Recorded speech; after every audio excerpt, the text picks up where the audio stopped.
수일 후에 아그리빠 왕과 버니게가 베스도에게 문안하러 가이사랴에 와서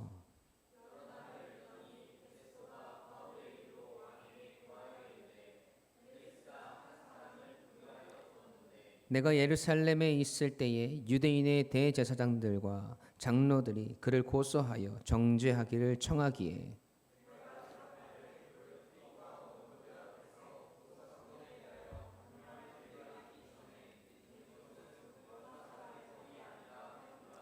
그러므로 그들이 나와 함께 여기 오매 내가 지체하지 아니하고 이튿날 재판 자리에 앉아 명하여 그 사람을 데려왔으나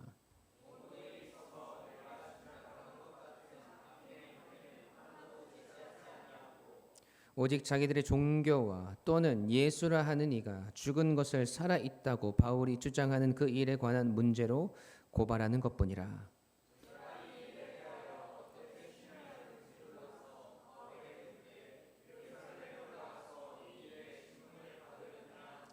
바울은 황제의 판결을 받도록 자기를 지켜주기를 호소하므로 내가 그를 가이사에게 보내기까지 지켜두라 명하였노라 하니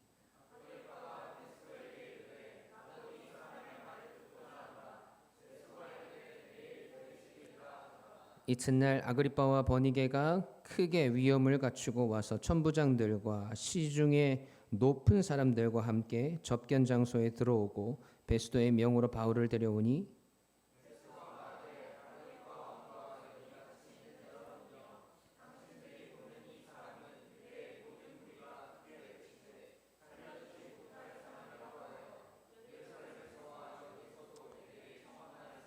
내가 살피건대 죽일 죄를 범한 일이 없더이다.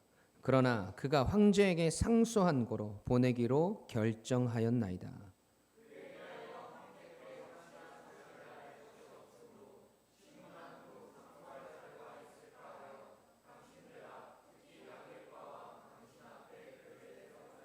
다 같이 그 제목도 밝히지 아니하고 죄서를 보내는 것이 무리한 일인 줄 아나이다 하였더라. 아멘. 살아계신 하나님의 말씀입니다. 오늘은 로마로 가는 길 5번째 시간이죠. 이 세상 속에 승리를 선포하라 라는 말씀의 제목으로 함께 은혜를 나누기 원합니다. 우리 제목 다시 한번 큰 목소리로 읽어볼까요? 시작. 아멘. 여러분, 우리 주님께서 부활하시고 하늘로 승천하시면서 남겨진 이 제자들에게 주신 사명은 그들이 약속한 성령을 기다리고 또 성령님께서 임하시면 예루살렘과 온 유대와 사마리아와 땅끝까지 이르러 복음을 증거하는 것이었습니다. 예수님의 제자들인 사도들을 통해서 또 예루살렘 교회의 부흥을 이루었지만 기독교에 대한 박해로 인해서 성도들은 흩어질 수밖에 없었습니다. 여러분, 그러나 이것은 단순한 흩어짐이 아니라 온 유대와 사마리아와 땅끝까지 복음이 전파되어지는 계기가 되어지고 통로가 되어지고 또 이를 위해 하나님은 바울을 회심시키심으로 열방의 복음의 통로로 사도 바울을 사용하십니다. 사도 바울은 3차에 걸친 전도 여행을 통해서 주님의 복음을 계속해서 전하고 또 전진을 이루고 또 수많은 교회가 세워지죠. 하나님은 이에 만족하시지 않으시고 사도 바울을 통해서 당대 최고의 패권 국가였던 로마의 심장부까지 들어가서 복음을 전하시고자 하십니다. 여러분, 그런데 바울을 로마로 보내시는 방법이 우리가 참 이해하기가 어려워요. 좀 순탄하게 로마로 향하시게 하시면 좋을 텐데 바울을 향한 유대인들의 오해와 분노로 말미암아서 사도 바울은 고발을 당하고 옥에 갇히고 재판을 받습니다. 율법 폐기론자라는 프레임과 성전 모독죄라는 유대인들의 법을 내세워서 사도 바울을 고발하고 그를 사형시키려고 하고 또 40명의 암살단을 조직해서 사도 바울을 암살하려고 하지만 로마의 법으로 사도 바울을 처단할 그 어떤 이유도 찾아내지 못합니다. 그러나 우리는 그 일들을 통해서 사도 바울을 로마로 한 걸음씩 조금씩 나아가게 하시는 하나님의 섭리를 바라보게 되죠. 여러분, 그런데 우리가 별로 반가워하지 않는 것이 바로 이 한 걸음 한 걸음이라는 말이에요. 하나님이 바울에게 사명을 주시고 로마로 향하게 하셨다면 그 길에서 우리는 좀 속 시원한 하나님의 역사하심을 기대하게 되어 있단 말이죠.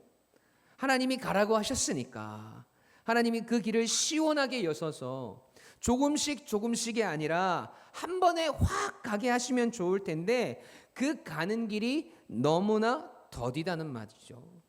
유대 지역을 다스리던 로마의 총독인 벨릭스에게 재판을 받게 하시고 그의 정치적인 야욕 때문에 5에서 2년이라는 시간을 기다려야 했습니다.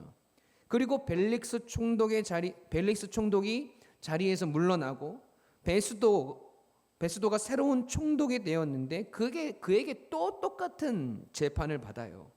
여러분, 그때 사도 바울은 자신이 가지고 있던 이 로마의 시민권의 그 권리를 가지고 로마로 가서 재판을 받겠다고 상소합니다. 결국 바울은 무조건 로마에 가서 재판을 받을 수밖에 없는, 더디고 느리지만 결국 로마를 향하게 되는 그 길에 계속해서 서 있는 것이죠. 저는 곰곰이 묵상해 봤어요. 하나님은 왜 이렇게 더디게 또 천천히 그리고 정말 조금씩 사도 바울을 로마로 향하게 하시는 것일까? 그 고민을 성경을 묵상하면 묵상할수록 저에게서 사라졌습니다. 왜냐하면 하나님께서 사도 바울을 로마로 향하게 하시는 그 사명의 길을 통해서 우리에게 주시고자 하는, 또 우리에게 들려주시고 싶은 그 이야기가 너무 많으신 거예요. 사실 우리만 마음이 급합니다. 이 이야기의 당사자인 사도 바울은 하나도 급한 게 없어요. 왜냐하면 비록 더디고 느리지만 이 험난한 여정 속에서 여전히 하나님의 일하심과 하나님의 섭리를 바라보는 믿음과 신뢰가 있었기 때문이에요.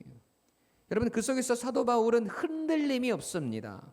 억울하게 고소를 당하고 재판을 받아도 로마로 바로 가기는커녕 2년이라는 시간을 감옥에 갇혀 있고 또 계속되는 재판 속에서 그의 사명은 여러분 전혀 요동함이 없었다는 거예요.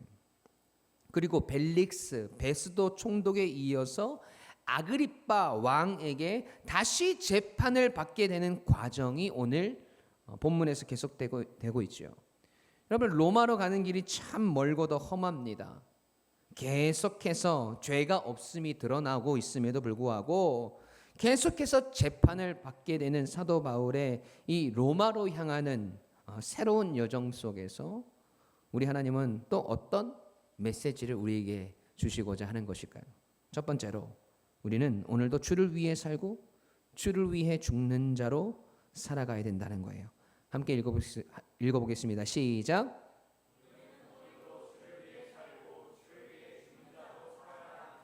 아멘. 여러분, 사도 바울은 베스도 총독 앞에서 재판을 받을 때 그에게 이야기하기를 내가 가이사께 상소하노라 라고 말합니다. 유대인들이 바울이 율법 폐기론자이며 이방인을 성전에 들여서 성전을 모독했다는 이 고소의 내용을 가지고 로마의 고등법원에 가서 재판을 받겠다는 것이죠. 지금 여기 가이사라에서 재판을 받는 것이 아니라 내가 로마 시민권자니까 직접 로마에 가서 재판을 받겠다라고 선포한 거예요. 그리고 바울이 로마 황제에게 상소한 지 며칠 뒤에 누군가가 바울이 있는 가이사라에 방문을 합니다. 오늘 본문 13절 말씀 함께 읽어보죠. 시작.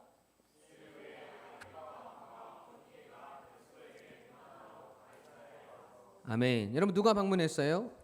아그리빠 왕과 버니게라는 사람이에요. 여러분, 여기서 등장하는 아그리빠 왕은 아그리빠 2세입니다. 그의 아버지는 아그리빠 몇 세였을까요? 어렵나요? 문제가?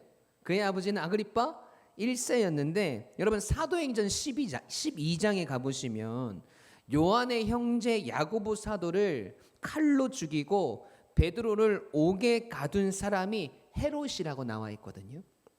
이 헤롯이라는 이름으로 불리지만 풀네임은 헤롯 아그리빠 1세입니다.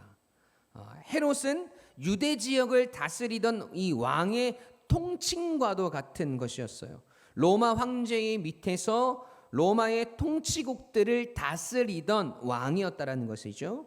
사도행전 12장에 보면 그가 왕복을 입고 사람들 앞에 서서 연설을 하는데 사람들이 헤롯 아그리파 1세를 향해서 이 소리는 신의 소리요 사람의 소리가 아니다 라고 막 그를 경배한단 말이죠. 그 말을 듣고 자신에게 비추는 그 영광을 바라보면서 헤롯 아그리파 1세는 교만해져 있습니다. 그때 하나님이 그를 처단하세요. 사도행전 12장 23절에 보면 하나님께 영광을 돌리지 아니하므로 하나님께서 그를 치심에 벌레에게 먹혀 죽으니라 라고 나와요. 그러니까 하나님께서 교만한 헤롯 아그리파 1세를 심판하신 것이죠. 그 헤롯 왕의 아들이 오늘 본문에 등장하는 아그리파 2세예요. 그리고 함께 등장하는 이 버니게는 아그리파의 누이 동생인데 둘은 서로 근친상간의 관계였습니다. 문란했다라는 것이죠. 그 둘이 새로 부임한 베스도를 만나기 위해서 가이사라로 온 거예요. 그리고 며칠을 베스도와 함께 지내는데 베스도가 바울에 대한 이야기를 아그리파에게 한 겁니다. 오늘 본문 사도행전 25장 14절 말씀 함께 읽습니다. 시작.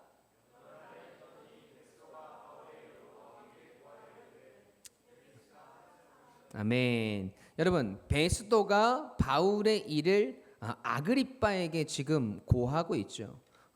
왜냐하면 이미 유대 지역을 다스리고 있었던 이 아그리빠 왕에게 이 바울의 재판권에 대한 자문을 구하기 위함이었습니다. 왜냐하면 바울이 로마 황제에게 상소함으로 사건이 엄청 커졌어요. 바울이 로마 시민권자가 아니라면 지금 이 일을 자기 선에서 처리했을 것인데 사도 바울이 로마 시민권을 가지고 로마에 가서 재판을 받겠다고 하니까 이 일을 이제 로마에 보고를 해야 되는 일이 생긴 거죠. 그래서 사전 준비를 하려고 하는 거예요. 만약에 아무것도 아닌 일로 바울을 로마로 보냈다고 하면 황제에게 문책을 들을 수도 있는 상황이었기 때문입니다. 로마 황제가 딱 이 보고서를 봤는데 뭐 별거 아닌 일로 가지고 지금 이 로마에까지 와서 재판을 받는단 말이야? 이거 네 선에서 처리할 수 없는 문제야? 이렇게 이야기할 수 있다라는 거죠. 그래서 베스도는 그간의 상황을 쭉 아그리빠에게 이야기를 합니다. 이 자신의 선임인 벨릭스가 바울을 옥에 가두어 두었는데 자신이 부임한 후에 시찰을 하려고 유대에 갔을 때 유대인의 대제사장들과 장로들이 바울을 고발하고 바울의 유죄 판결을 청했어요. 바울이 로마 시민권자인 관계로 유대인들의 이야기만 듣고 바울을 넘겨줄 수가 없어서 가이사라로 직접 와서 고발을 하라고 그들에게 이야기를 하고 다시 가이사라로 왔단 말이죠. 그래서 대제사장과 유대인 장로들이 변호사 더둘로까지 대동을 해서 가이사라에 와서 베스도에게 바울을 고발하는데 바울에게 유대인들이 말한 죄에 대한 그 증거들을 찾을 수가 없었다는 거죠. 고발의 내용은 단지 유대인의 종교와 예수라는 이의 부활에 관한 주장이었다는 거예요. 로마법을 어긴 것이 아니라 유대 종교에 관한 문제인지라 베스도는 자신이 어떻게 심리를 해야 할지를 몰라서 바울에게 예루살렘으로 가서 재판을 받겠느냐 물었더니 바울이 로마 황제에게 상소합니다. 그리고 가이사랴 감옥에 그대로 있게 해달라고 호소를 해서 그를 황제에게 보낼 때까지 가둬둔 상태라는 거죠. 그 내용이 오늘 본문 21절까지의 내용이에요. 이 아그리빠 왕은 이 베스도의 이야기를 듣고 있다 보니까 바울이라는 사람이 굉장히 궁금해졌습니다. 그래서 뭐라고 이야기해요? 22절 말씀 보세요. 아그리빠가 베스도에게 이르되 나는 이 사람의 말을 듣고자 하노라. 베스도가 이르되 내일 들으시리이다 하더라. 여러분 이렇게 해서 이튿날 아그리빠와 버니게가 위험을 갖추고 고급 장교들과 도시의 주요 인사들과 함께 바울을 신문하기 위한 장소로 들어갑니다. 그리고 베스도가 그들 가운데 서서 이야기를 해요. 오늘 본문 24절 25절 함께 읽겠습니다. 시작.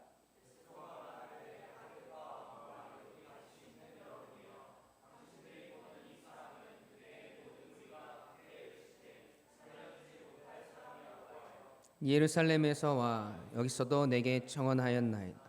내가 살피건대 죽일 죄를 범한 일이 없더이다. 그러나 그가 황제에게 상소한 고로 보내기로 결정하였나이다. 아멘. 자, 여러분 여기서 우리는 베스도의 의도를 잘 파악해야 합니다. 베스도는 그의 선임인 벨릭스 총독보다는 훨씬 충실하고 또 정직한 정치가였어요. 새롭게 부임하자마자 자신이 다스리던 이 관할 지역들을 시찰하고 그 지역의 사람들의 이야기를 들어줍니다. 그 들어준 이야기가 유대인들이 바울을 고소한 내용이었지요. 그리고 물질적인 것들에 혈안이 되어 있었고 자신의 정치적인 야욕을 드러냈던 벨릭스 총독과는 다르게 바울에 대해서는 그래도 공정하게 판결하려고 했던 사람입니다. 그런데 그에 대해서 좀 더 자세히 알 수 있는 구절이 그 다음 구절이에요. 25절, 26절, 27절 함께 읽습니다. 시작.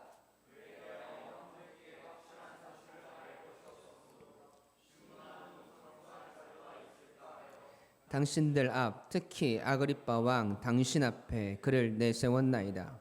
그 제목도 밝히지 아니하고 죄수를 보내는 것이 무리한 일인 줄 아나이다 하였더라. 아멘. 여러분 지금 베스도가 하는 이야기의 핵심은 이거예요. 지금 자신은 바울이 로마 황제에게 상소했기 때문에 바울이 상소한 내용과 왜 이런 제목으로 고발을 당했는지에 대한 내용들, 그리고 그 고발에 대한 확실한 증거들을 로마로 보내야 했던 겁니다.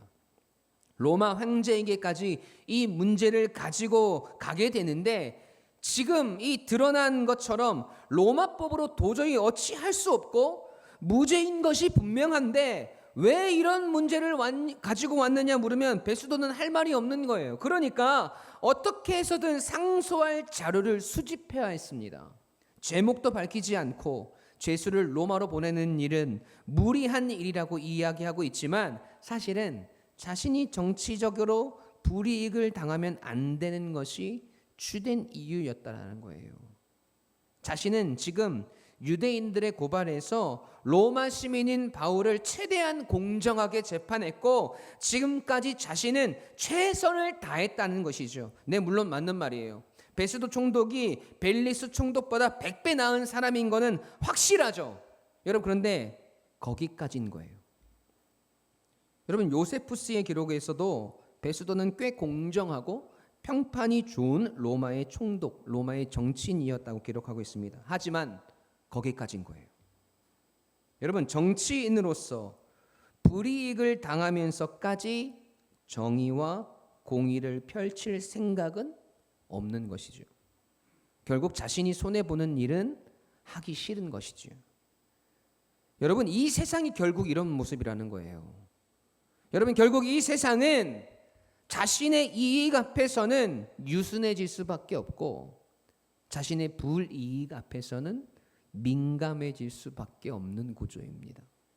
아무리 사람이 좋아 보이고 정직해 보여도 결국 이익과 손해의 이 경계선에서 그 선에 서는 순간 이익을 위한 선택과 집중을 할 수밖에 없다는 것이지요. 쉽게 이야기하면 이 세상은 손해보는 장사는 절대 하지 않는다는 겁니다. 그것이 정치인이든 삶에 대한 부분이든 마음에 대한 부분이든 자신을 깎아내고 자신을 포기하고 자신을 비워내고 손해를 감수하면서까지 살아가려고 하지 않는다는 거예요. 결정적인 순간이 되면 베스도처럼 자신이 살 길을 찾아가게 되어 있다는 겁니다. 여러분 그게 세상이에요. 여러분 그런데 우리 기독교는 이와 반대의 길을 가는 사람들이에요. 그래서 미치는 거죠. 여러분 그래서 힘든 거예요. 그래서 갈등이 생기고 고민이 되고 수도 없이 번민에 잠길 수밖에 없는 거예요. 여러분 하나님은 결정적인 순간에 우리에게 자신을 깎아내라고 말씀하세요. 결정적인 순간에 우리 스스로를 비워내라고 말씀하신단 말이죠. 내 화가 여기까지 치밀었는데 하나님은 용서하라고 말씀하세요. 그리스도를 위해서 부당하게 손해를 보고 고난을 당하는 것이 우리에게 영광된 일이라고 말씀하신단 말이죠. 여러분 이 세상 사람들은 어떻게 해서든 넓은 길을 가려고 하는데 우리 하나님은 어떻게 해서든 우리에게 좁은 길을 가라고 말씀하십니다. 베스도처럼 우리 살 길을 찾아가고 싶은데 하나님은 주를 위해 죽어지는 인생이 되라고 말씀하시니까 여러분 우리가 힘든 거예요. 우리만 손해보는 것 같고 우리만 아파하는 것 같고 우리만 힘든 것 같고 우리만 바보 같거든요. 여러분, 그런데 우리에게 왜 이런 생각이 듭니까? 왜 우리가 바보 같다는 생각이 들어요? 그리스도인인 우리의 인생을 여러분의 이 세상의 것들과 비교하기 때문이에요. 내가 그리스도인이라고 이야기하고 있지만 사실은 이 세상의 이익과 이 세상의 넓은 길들에 대한 동경이 끊임없이 우리에게 있기 때문 아닐까요? 결국 그 비교를 통해서 우리의 힘듦 속에서는 우리의 인생이 우리의 것이라는 그 생각이 잔재해 있기 때문에 그런 고민들과 번뇌들이 생긴다는 거예요. 여러분, 여러분의 마음, 여러분의 속을 잘 들여다보십시오. 여러분, 이 세상은 베스도처럼 결국 자기 자신의 이익을 위해서 끊임없이 전진합니다. 이익과 손해의 경계선에서 결국 이익을 따라서 움직이게 되어 있다는 거예요. 자기 자신을 위해서 살고 자기 자신을 위해 죽어요. 여러분, 그러나 우리는 다릅니다. 로마서 14장 7절 8절 말씀 함께 읽어보겠습니다. 시작.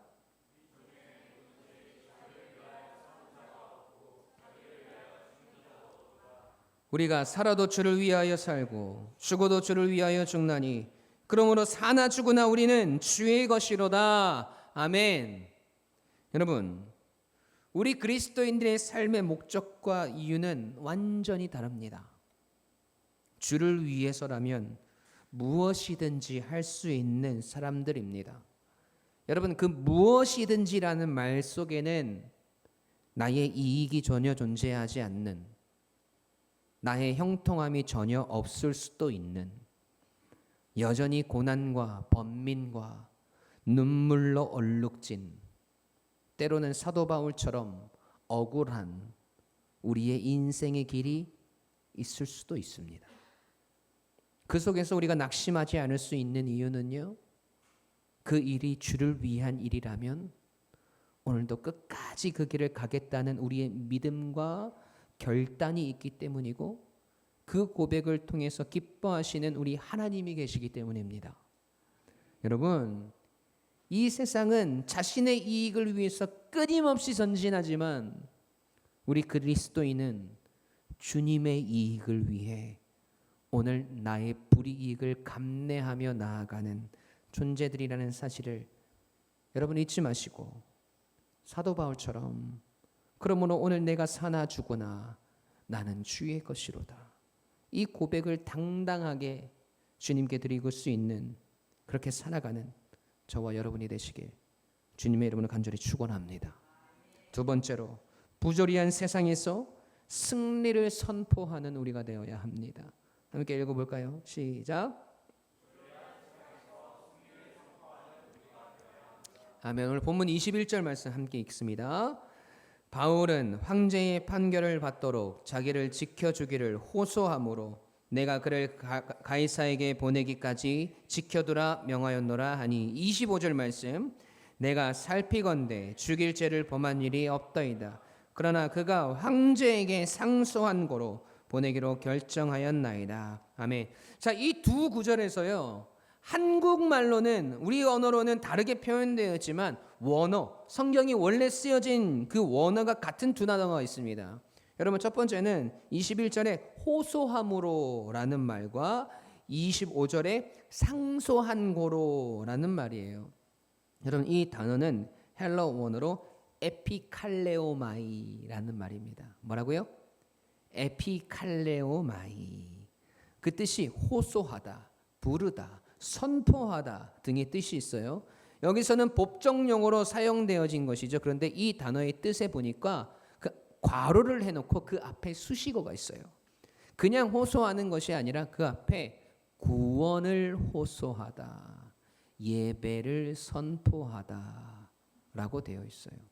여러분, 그러니까 법적 용어로 상소하다라는 그 말 속에는 구원을 호소하고 선포하며 예배를 부르짖고 선포하는 뜻이 내포되어 있다라는 것이죠.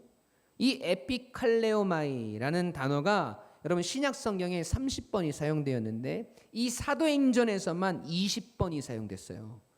여러분, 이것은 아주 중요한 의미를 가집니다. 여러분, 사도행전은 복음이 예루살렘에서부터 온 유대와 사마리아와 땅끝까지 선포되고 예수의 이름이 온 열방에 선포되고 그리스도를 통한 은혜의 구원이 선포되는 현장이에요. 거기서 이 에피칼레오마이가 어떻게 사용되었는지 몇 구절 한번 살펴보죠. 사도행전 2장 21절 말씀 함께 읽겠습니다. 시작. 아멘. 여러분, 여기서 에피칼레오마이가 어떤 단어일까요? 그렇죠. 주의 이름을 부르는 자는 할 때 부르는 이라는 말이 에피칼레오마이예요. 사도행전 7장 59절 함께 읽습니다. 시작. 사도행전 7장 59절 말씀 시작. 그들이 돌로 스데반을 치니 스데반이 부르짖어 이르되 주 예수여 내 영혼을 받으시옵소서 하고. 아멘. 여기서는 어떤 단어가 에피칼레오마일까요? 부르짖어. 그렇죠. 스데반이 부르짖어 할 때 이 부르짖어가 에피칼레오마이예요. 여러분 잘 보세요. 지금 이 에피칼레오마이라는 단어가 누구와 연관성이 있는 단어인지를 보세요.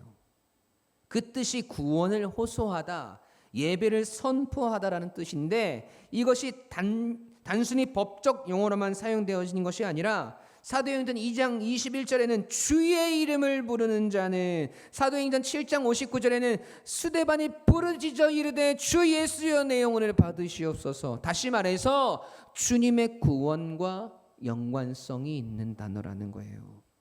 사도 바울이 로마 황제에게 내가 상소합니다라고 선포하는 여러분 그 말 속에는 에피칼레오마이, 주님의 구원과 주님을 향한 예배의 선포가 잠재해 있다라는 겁니다. 즉 사도 바울은 로마 황제에게 자신의 구원을 호소한 것이 아니라 하나님 앞에서 그 구원을 선포하고 있다라는 거예요.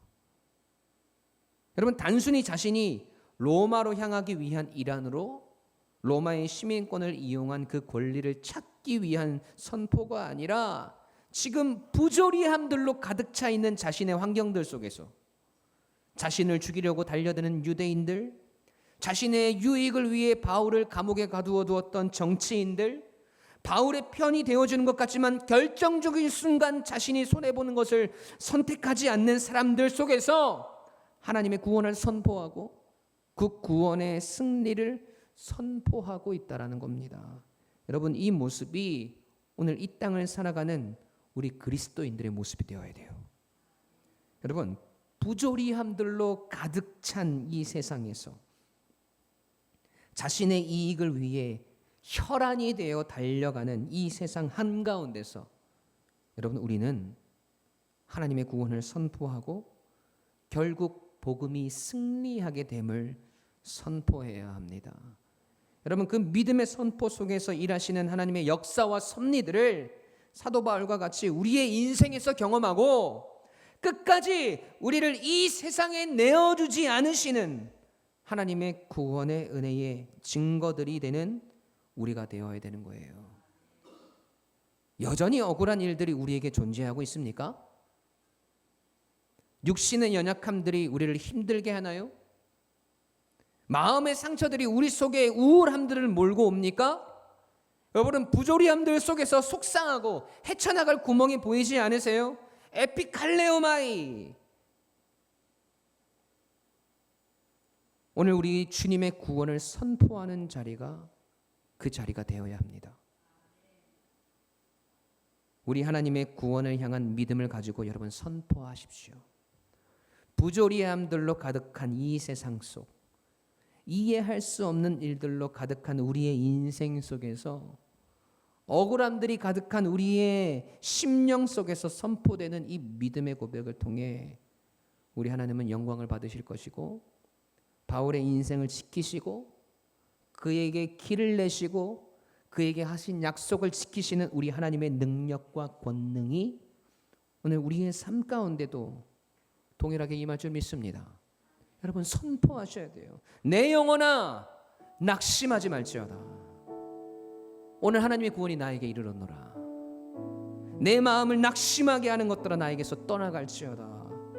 주 예수의 권능으로 나는 다시 일어서리라.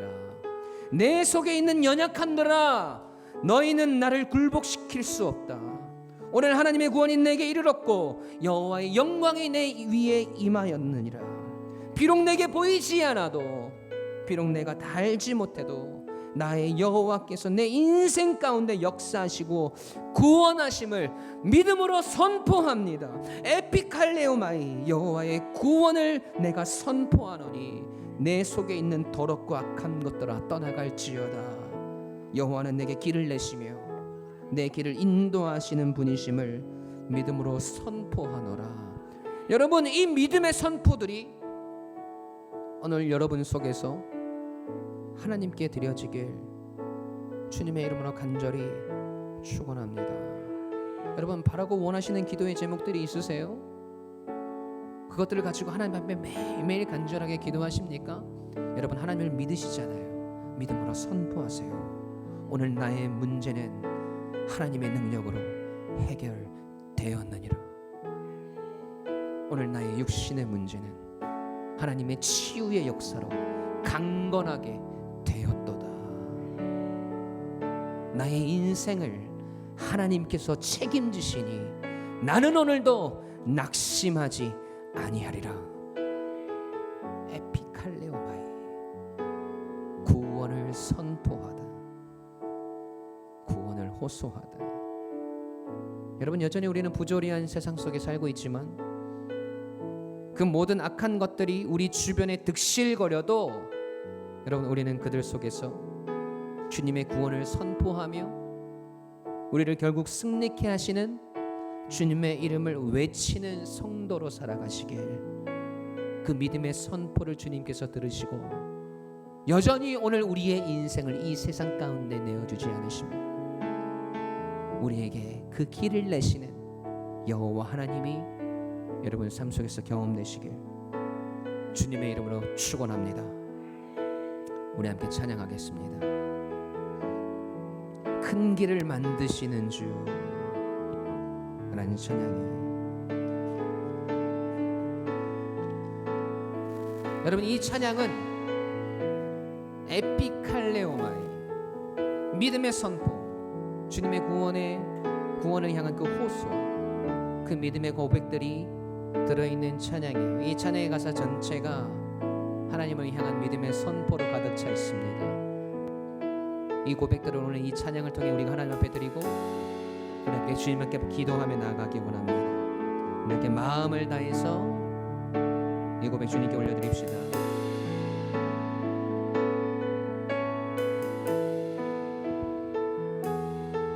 믿음으로 주 성령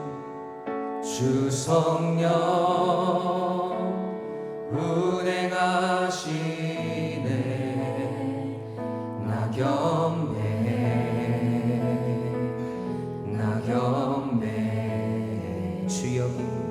주 여기 믿음으로 선포하십시오.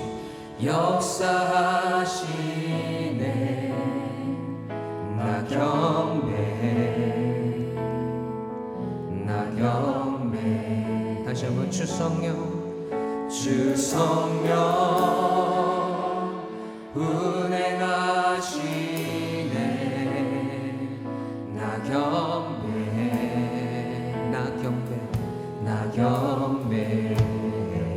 주 여기 역사하시네 나 경배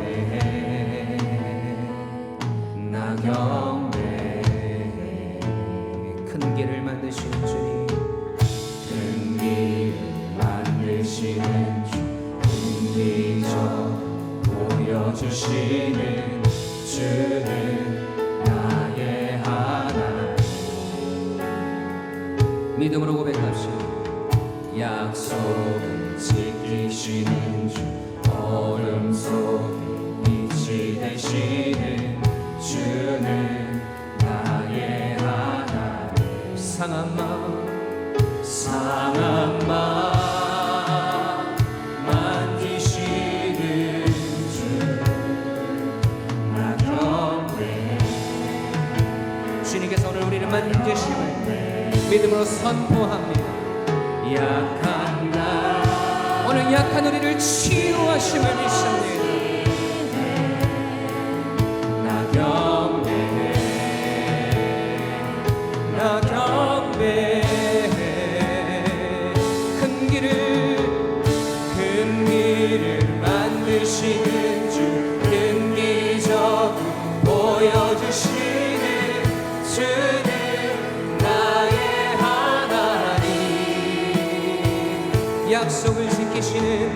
약속을 지키시는 주 어둠 속에 빛이 되시는 주는 나의 하나님 아멘 큰 길을 만드시는 주님 큰 길을 만드시는 주 큰 기적을 보여주시는 주는 나의 하나님 아멘 약속을 지키시는 주님 약속을 지키시는 주 어둠 속에 빛이 되시는 주는 나의 하나님의 이름을 선포합시다. 나의 하나님 나의 하나님 나의 하나님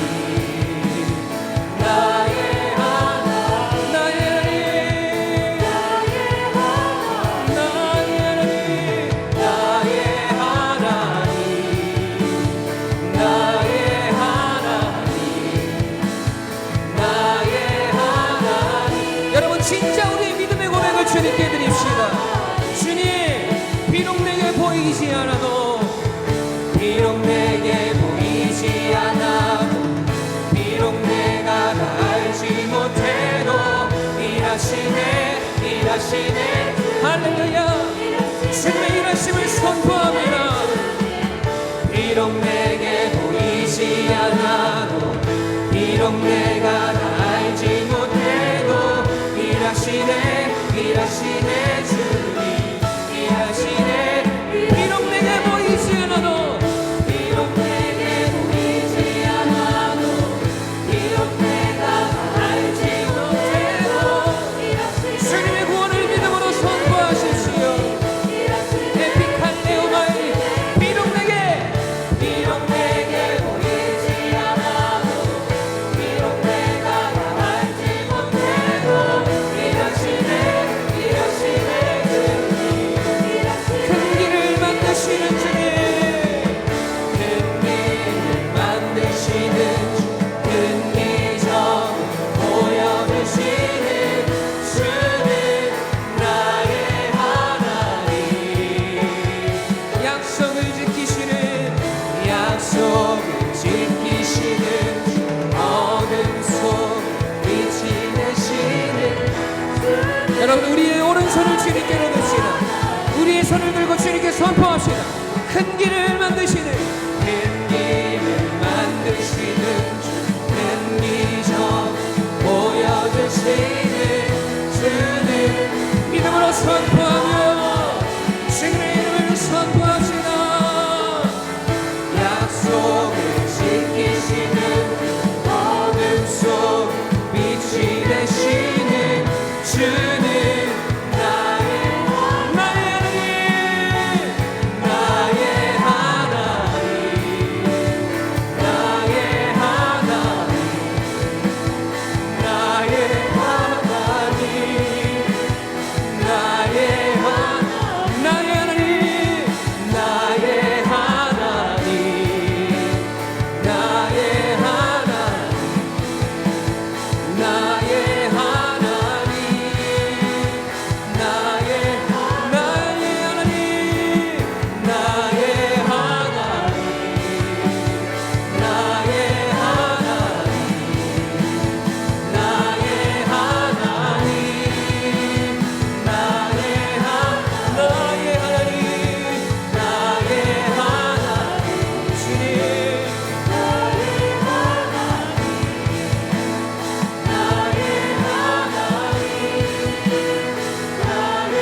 가슴에 손을 얹고 기도합시다. 여러분 믿음으로 선포하십시오. 사도 바울은 로마 황제에게 상소했지만 그 부르짖음과 호소의 그 기쁨 속에는 하나님의 구원을 향한 선포와 주님의 능력을 향한 믿음의 호소가 그 속에 들어있었음을 오늘 우리가 발견하게 됩니다.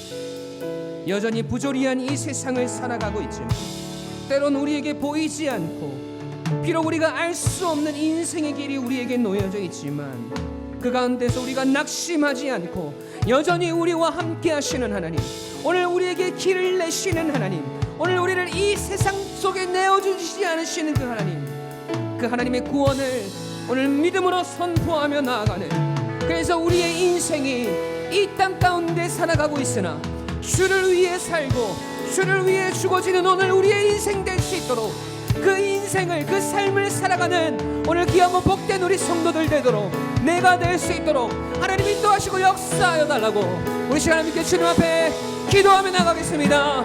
기도하십시다.